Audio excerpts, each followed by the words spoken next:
Friends, आज के इस लेक्चर में हम 12वीं क्लास का गणित का पहला अध्याय के एक्सरसाइज नंबर 1.1 के उदाहरण हल करवाएंगे। हमारे पास पहला उदाहरण है। मान लीजिए कि ए किसी बालकों के स्कूल के सभी विद्यार्थियों का समुच्चय है। दर्शाइए कि आर एक संबंध हमें दिया हुआ है ए बी की बहन है द्वारा प्रदत्त संबंध रिक्त संबंध है तथा आर डैश ए तथा बी की ऊंचाइयों का अंतर 3 मीटर से कम है द्वारा प्रदत्त संबंध एक सार्वत्रिक संबंध है। तो हमें यहाँ पे दो प्रश्न दिए हुए हैं। एक प्रश्न में तो हमें एक संबंध ऐसा दर्शा रखा है जिसमें यह दिया हुआ है कि ए बी की बहन है और ये संबंध हमें दिखाना है कि ये रिक्त है। और दूसरा संबंध आर डैश दिया गया है ए बी की ए और बी की ऊंचाइयों का अंतर 3 मीटर से कम है। ये दिखाना है कि ये सार्वत्रिक संबंध है। तो अब हम इसका हल करते हैं। तो हल में इस तरह से पहले ये वाला लेते हैं। आर ए बी और ए बी की बहन है। अब यहां पे देख रहे हैं ये स्कूल है वो बालकों का है। बालकों का स्कूल है यानी उसमें केवल लड़के पढ़ रहे हैं। बालिकाओं का स्कूल ये नहीं है तो लड़कियां उसमें है ही नहीं। तो हम ये कह सकते हैं किसी भी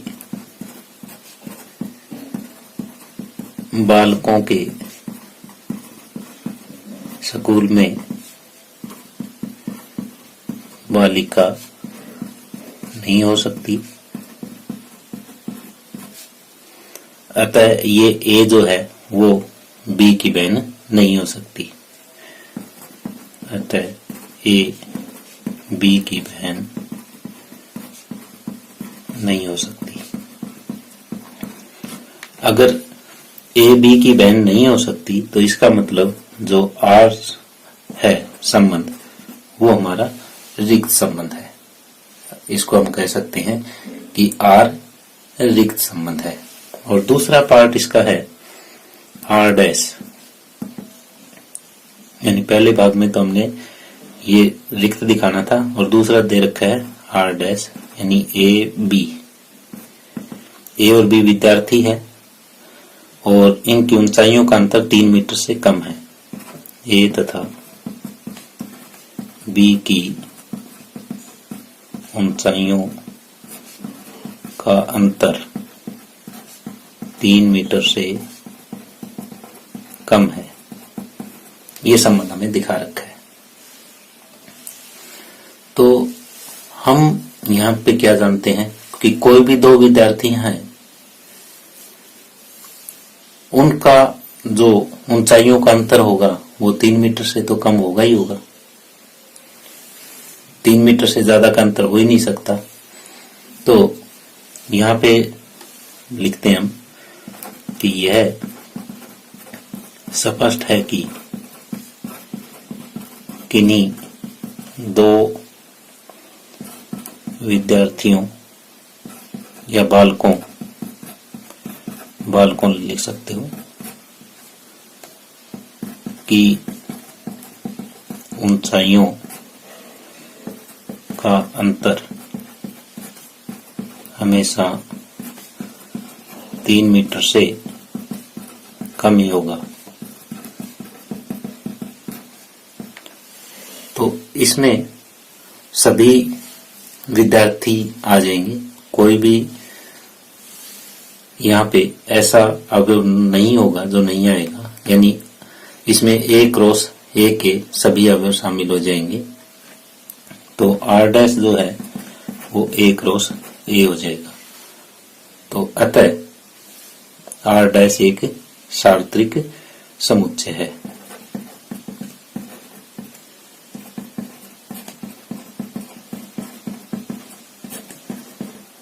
सार्वत्रिक संबंध है।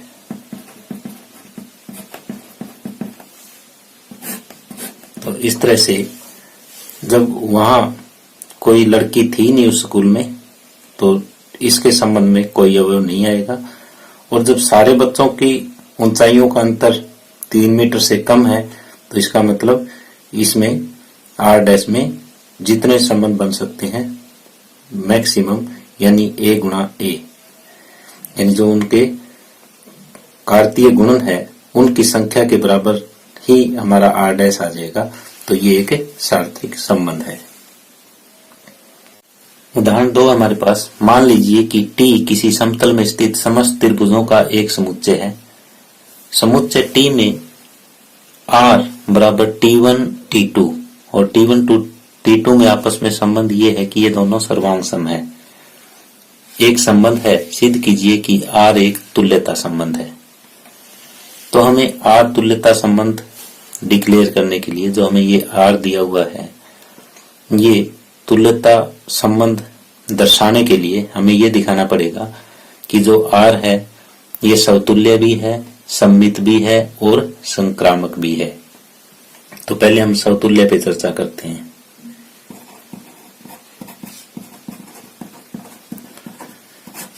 कि जो R है वो समतुल्य है कि नहीं है। तो हम जानते हैं कि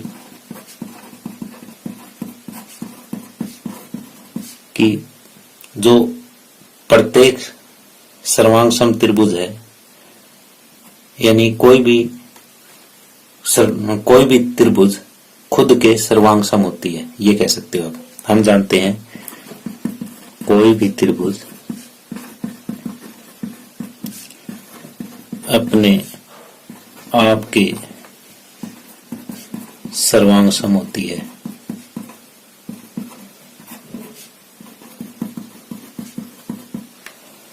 यानी कोई त्रिभुज है वो खुद के सर्वांग सम है। तो अतः यानी अगर कोई एलिमेंट हमने यहाँ पे T लिया, T1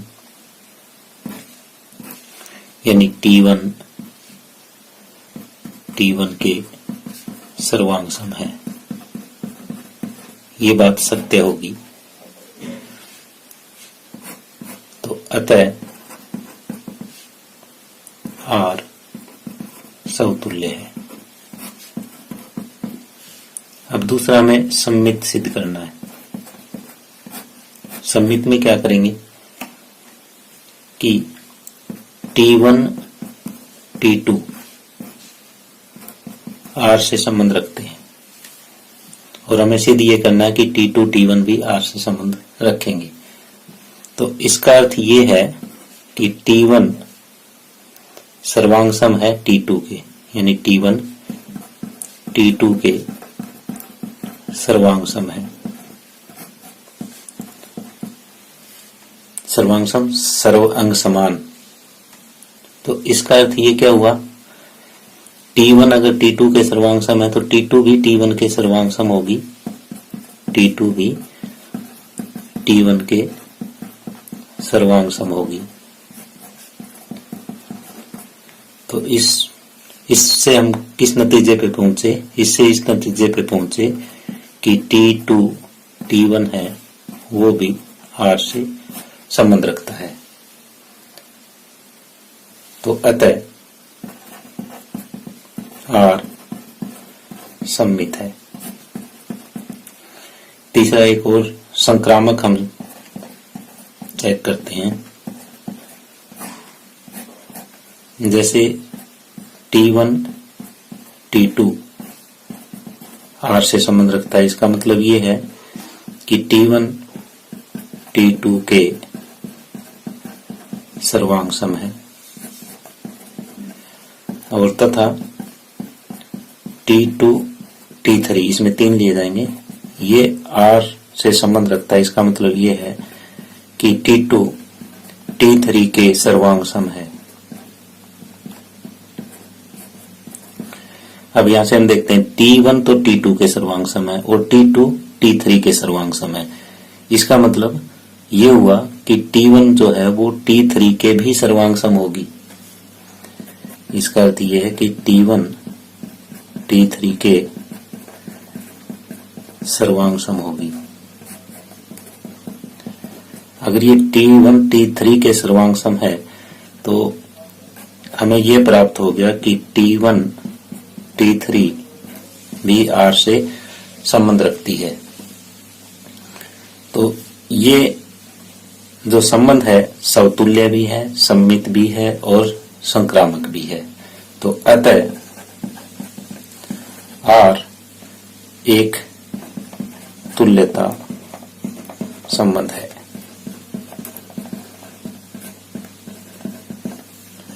तो इस तरह से हमारा उदाहरण नंबर 2 कंप्लीट होता है।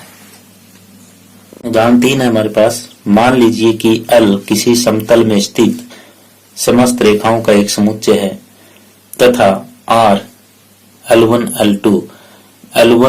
L2 पे लंब है, यानी पहला अवयव दूसरे पे लंब है। समुच्चय L पे परिभाषित एक संबंध है। सिद्ध कीजिए कि R सम्मित है किंतु न समतुल्य है और न ही संक्रामक। तो हमें जो ये R दिया हुआ है वो इस टाइप से दिया हुआ है।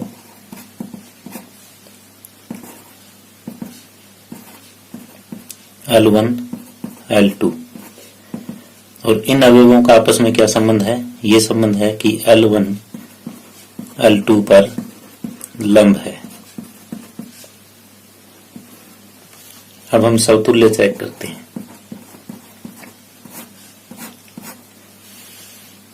अब हम जानते हैं कि कोई भी रेखा खुद पे लंब नहीं हो सकती। हम जानते हैं कि कोई रेखा खुद पर लंब नहीं हो सकती।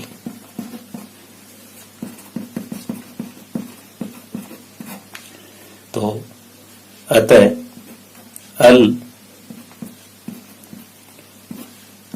L1 मैंने लाइन का नाम लिया, L1 जो है L1 के लंब है, तो ये बात सत्य नहीं है। तो अतः ये संबंध नहीं है। तो हम ये कह सकते हैं कि R समतुल्य नहीं है। क्यों नहीं है? क्योंकि कोई रेखा खुद पे लंब नहीं हो सकती। अब दूसरा हमें सम्मित सिद्ध करना है। सम्मित के लिए हमारे पास L1 और L2 R से बिलोंग करता है, यानी ये संबंध R का सदस्य है। तो हमें ये सिद्ध करना है कि L2 L1 भी R का संबंध रखेगा।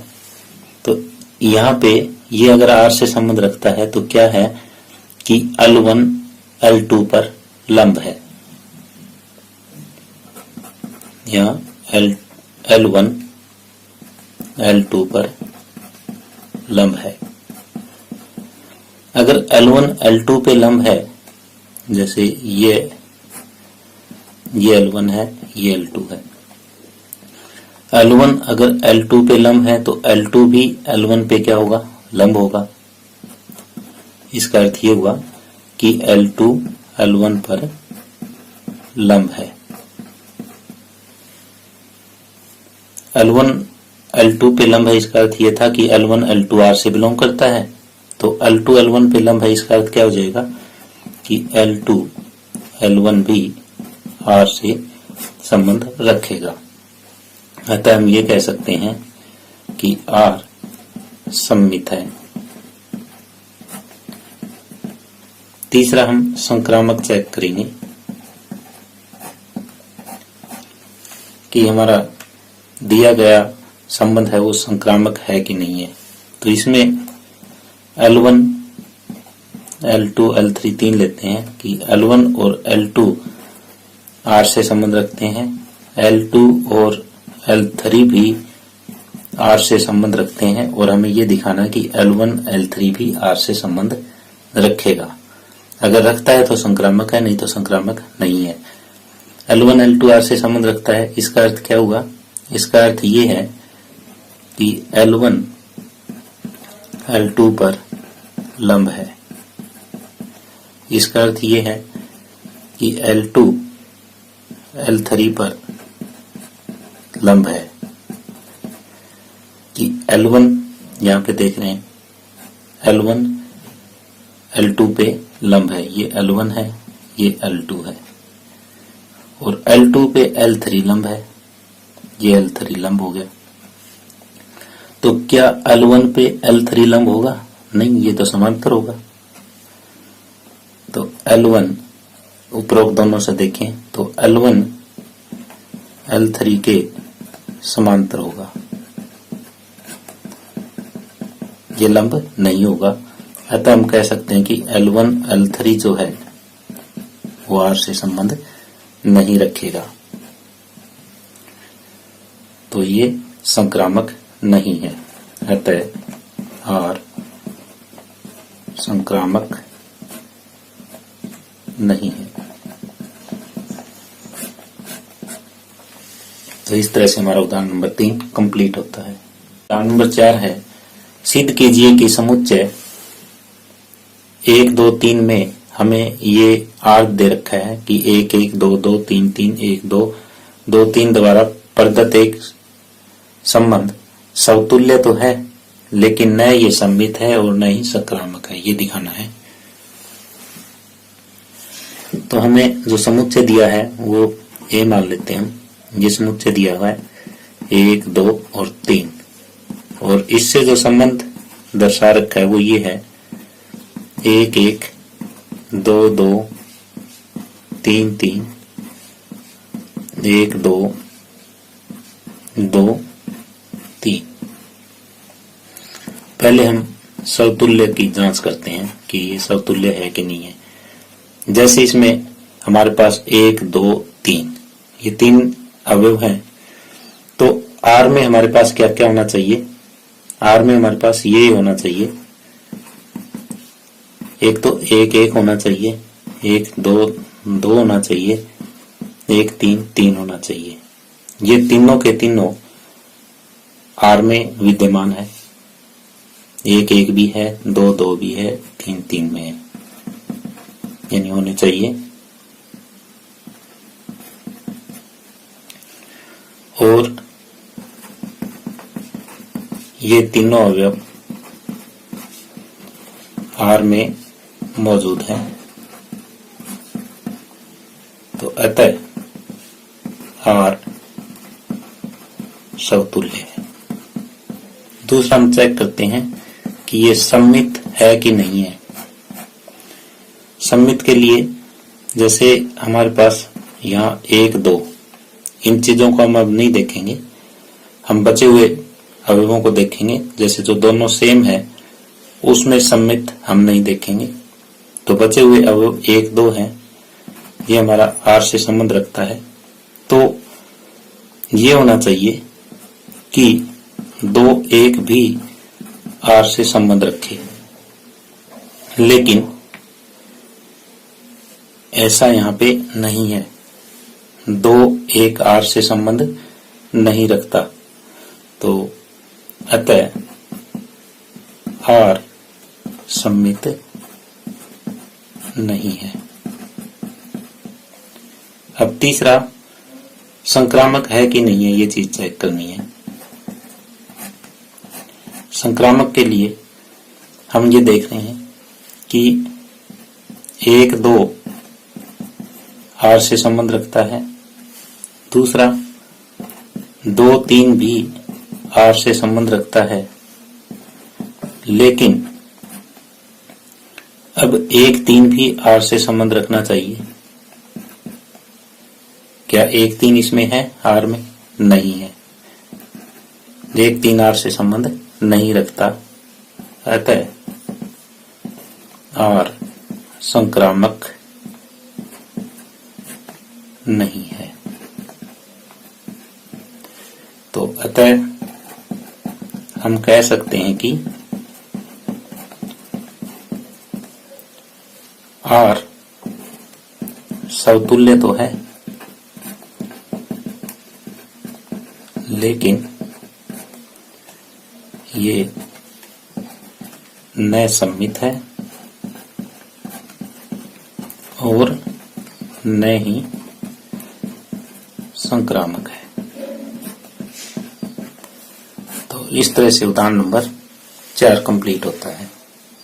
आगे उदाहरण 5 है, सिद्ध कीजिए कि पूर्णांकों के समुच्चय Z में आर ए बी संख्या 2 ए बी को विभाजित करती है, यानी ए माइनस बी को विभाजित करती है। द्वारा प्रदत्त संबंध एक तुल्यता संबंध है। तो हमें आर क्या दिया हुआ है, आर हमें इस टाइप से एक संबंध दिया हुआ है ए बी का, जहां ये संख्या 2 ए माइनस बी को विभाजित करती है, ये संबंध दिया हुआ है।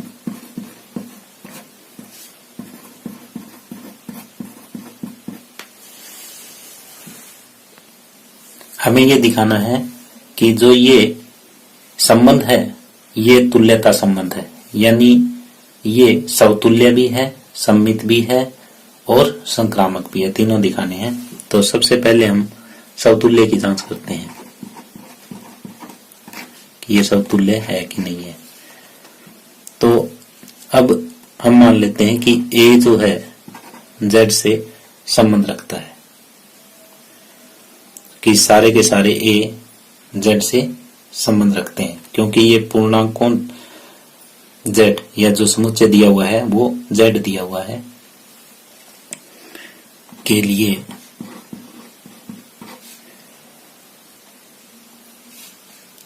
जैसे संख्या 2 है,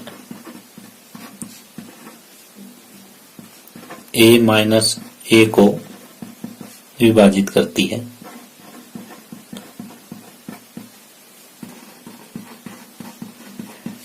यानी कोई भी संख्या जो है वो 0 को विभाजित करेगी। तो ए हमारा आर में शामिल होगा। तो अतः ए आर में शामिल होगा, यानी आर से संबंध रखेगा।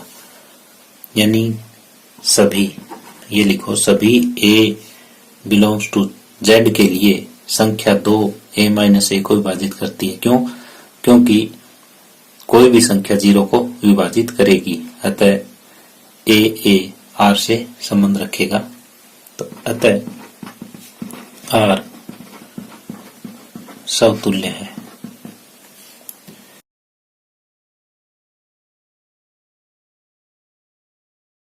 दूसरा हम सम्मित चेक करेंगे। सम्मित में ये लेते हैं कि यदि ए बी आर से संबंध रखता है तो इसका मतलब क्या हुआ कि संख्या 2 ए माइनस बी को विभाजित करती है।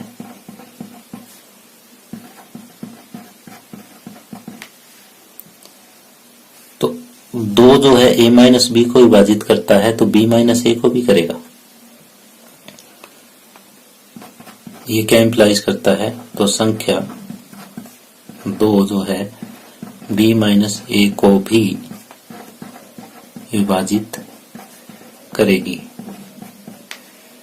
अगर 2 बी माइनस ए को विभाजित करती है तो इसका अर्थ ये हुआ कि बी ए भी आर से संबंध रखता है। हम ये लेके चले थे कि ए बी यदि आर से संबंध रखता है, और प्रूव क्या कर दिया कि बी ए भी आर से संबंध रखेगा। तो अतः आर सम्मित है। तीसरा, संक्रामक के लिए चेक करना है कि आर संक्रामक है कि नहीं है। इसमें 2 चीजें हैं।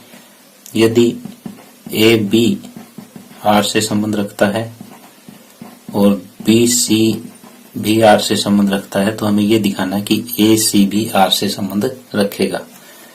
तो ए बी आर से संबंध रखता है तो इसका अर्थ ये हुआ कि संख्या 2 ए माइनस बी को विभाजित करती है और बी सी संबंध रखता आर से, इसका अर्थ ये है कि जो संख्या 2 है वो बी माइनस सी को विभाजित करती है। यानी a माइनस बी को 2 विभाजित करता है, तो इसका मतलब a माइनस बी एक सम संख्या है। b माइनस सी को भी 2 से विभाजित किया जा सकता है, तो इसका मतलब b माइनस सी भी एक सम संख्या है। तो यदि हम इन दोनों सम संख्याओं को जोड़ें तो भी हमारे पास क्या आएगी, एक सम संख्या ही आएगी। कि हमारे पास a माइनस बी तथा b माइनस सी दोनों ही सम संख्याएं हैं। यदि इन दोनों को जोड़ते हैं तो भी एक सम संख्या आएगी। यानी a minus B plus B minus C बराबर एक सम संख्या होगी। तो अगर इसको हम जोड़ें तो b से b कट जाएगा, तो a माइनस बी ये भी एक सम संख्या है, और जो सम संख्या है वो 2 से विभाजित होगी। तो अतः a माइनस सी 2 से विभाजित होता है,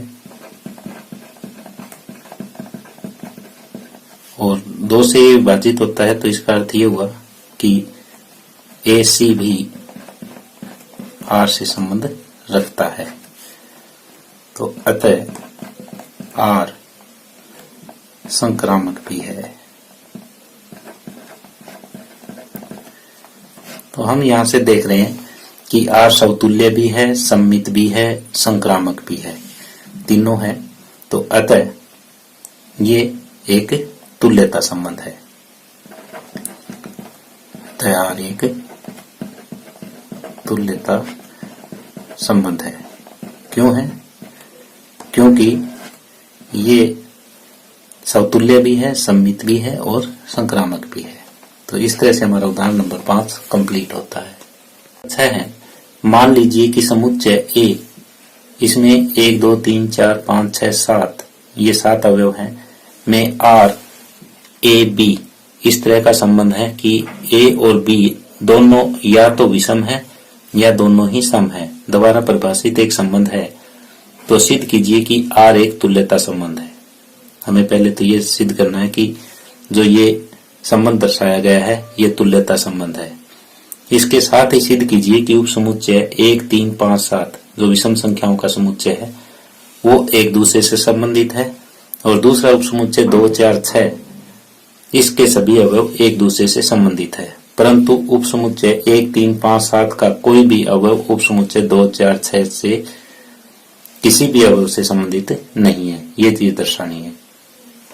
तो हमें समुच्चय दिया हुआ है A, इसमें 1 2 3 4 5 6 और 7 अवयव दिए हुए हैं, और जो संबंध दर्शा रखा है वो इस तरीके से है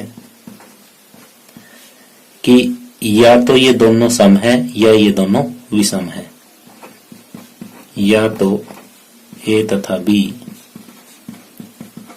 दोनों सम है या दोनों विषम है। ये चीज दिखा रखी है, ये संबंध है। अब हम समतुल्यता की जांच करते हैं, ये संबंध समतुल्य है कि नहीं है। समतुल्य के लिए भाई या तो ये अवयव है वो सम है या विषम है। तो A का प्रदत्त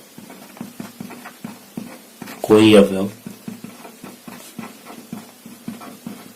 A क्या है, या तो सम है या विषम है। तो अतः A R से संबंध रखेगा। तो अगर A R से संबंध रखेगा यानी 1 1 ले सकते हैं, यहाँ पे 1 3 ले सकते हैं, 1 5 ले सकते हैं, 1 7 ले सकते हैं। यानी या तो दोनों सम ले सकते हैं या दोनों विषम ले सकते हैं। तो ये संबंध रखेगा, अतः R समतुल्य है। दूसरा सम्मित चेक करते हैं। सम्मित में ऐसा होगा कि ए बी हमारा R से संबंध रखता है और हम ये सिद्ध करेंगे कि बी ए भी R से संबंध रखेगा। तो ए बी R से संबंध रखता है, इसका अर्थ ये है कि ए तथा बी दोनों या तो सम है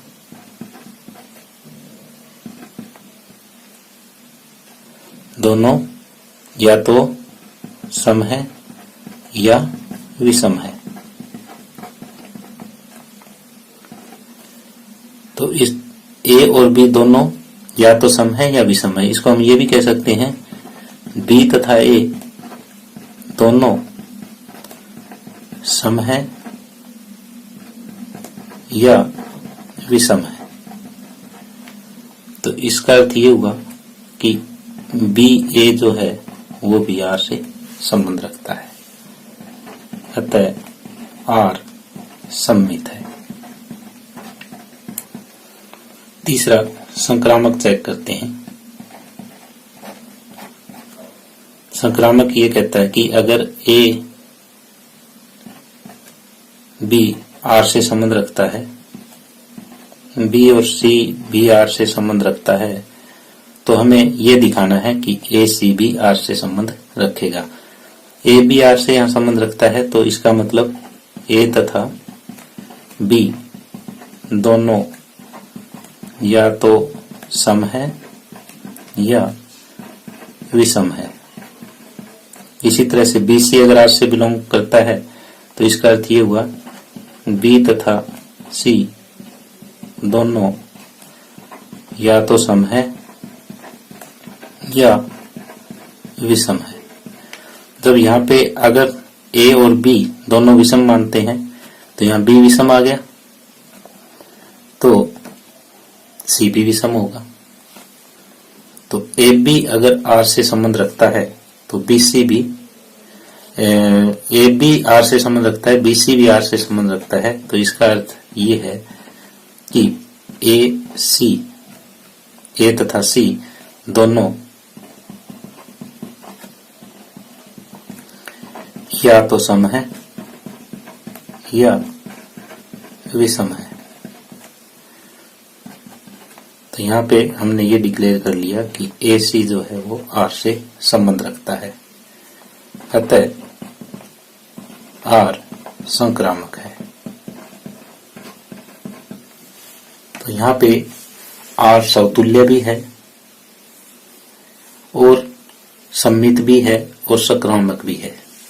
तो ये तीनों संबंध यहाँ पे है, तो आर में तुल्यता का संबंध है। तो अतः आर एक तुल्यता संबंध है। तो यहां तक हमारा ये पहला पार्ट कंप्लीट हुआ है कि आर एक तुल्यता संबंध है, ये हमें सिद्ध करना था। साथ में हमें ये सिद्ध करना है कि उपसमुच्चय 1, 3, 5, 7 के सभी अवयव एक दूसरे से संबंधित है। तो 1, 3, 5, 7 ये देख रहे हैं हम, तो ये सारे के सारे विषम है। कि पुनः उपसमुच्चय 1, 3, 5, 7 ये दिया हुआ है कि सभी अवयव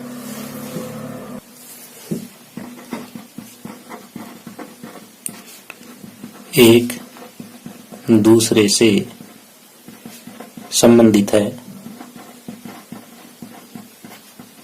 क्यों? क्योंकि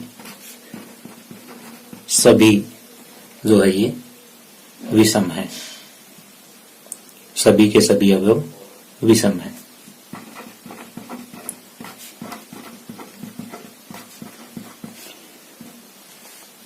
और दूसरा एक उपसमुच्चय और दिया हुआ हमें 2, 4, 6। साथ ही इसके सभी अवयव भी एक दूसरे से संबंध रखेंगे कि सभी अवयव एक दूसरे से संबंधित है, क्योंकि सभी अवयव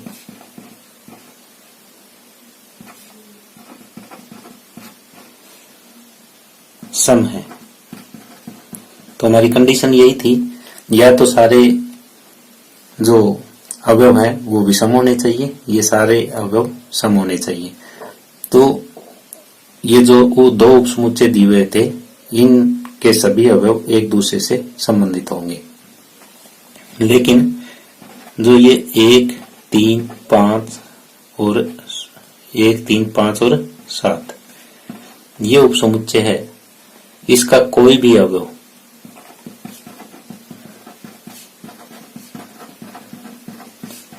दो, 4, 6 के साथ संबंधित नहीं होगा। क्यों नहीं होगा? क्योंकि जो पहला समुच्चय दिया हुआ है उसमें तो विषम संख्याएं हैं, और जो दूसरा अवयव दे रखा है वो सम संख्याओं का है, क्योंकि 1, 3, 5, 7 के अवयव विषम है तथा 2, 4, 6 के अवयव सम है। तो या तो दोनों सम होने चाहिए थे या दोनों विषम होने चाहिए थे, या तो एक सम आ गया एक विषम आ गया, इसलिए ये दोनों उपसमुच्चय आपस में संबंधित नहीं हो सकते। तो इस तरह से हमारा उदाहरण नंबर 6 कंप्लीट होता है।